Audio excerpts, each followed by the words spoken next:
Assalamualaikum warahmatullahi wabarakatuh. Hari ini kita belajar secara online untuk anak-anakku kelas 7, melanjutkan materi yang kemarin, yaitu masih KD 3, aktivitas manusia dalam memenuhi kebutuhan.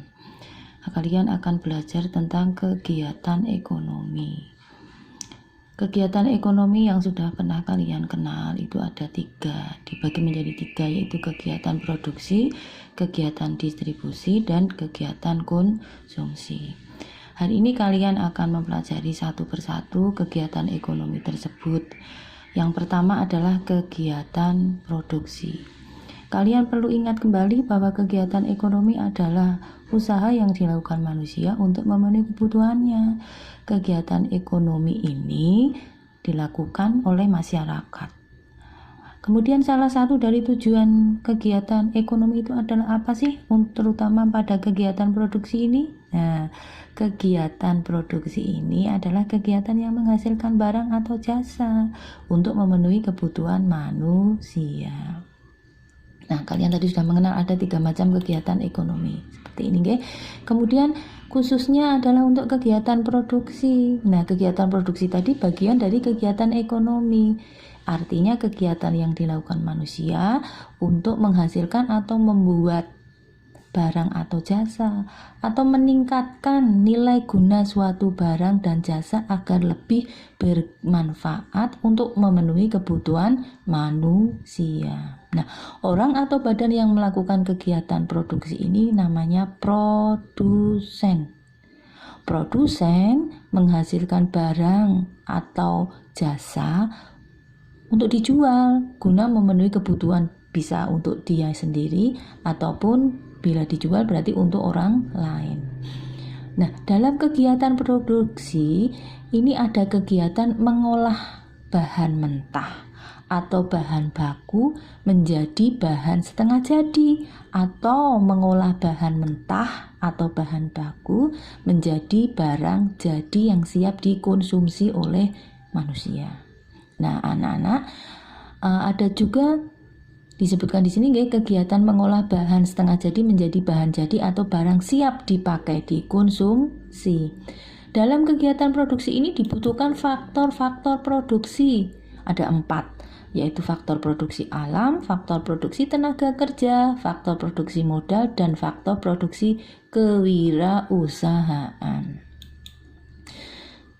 Nah, kamu ingat-ingat, nanti dalam catatanmu ditambahi faktor produksi alam dan tenaga kerja ini disebut dengan faktor produksi asli. Mengapa? Karena memang pada awalnya sejak zaman dulu sebelum manusia semakin pandai, itu mereka mengambil bahan-bahan yang tersedia di alam dengan tenaganya saja untuk memenuhi kebutuhan sendiri-sendiri.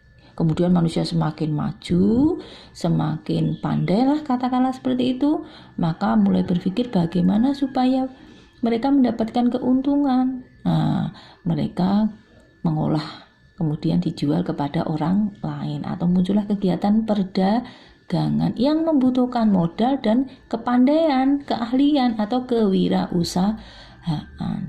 Maka faktor produksi modal dan faktor produksi kewirausahaan ini disebut dengan faktor produksi turunan.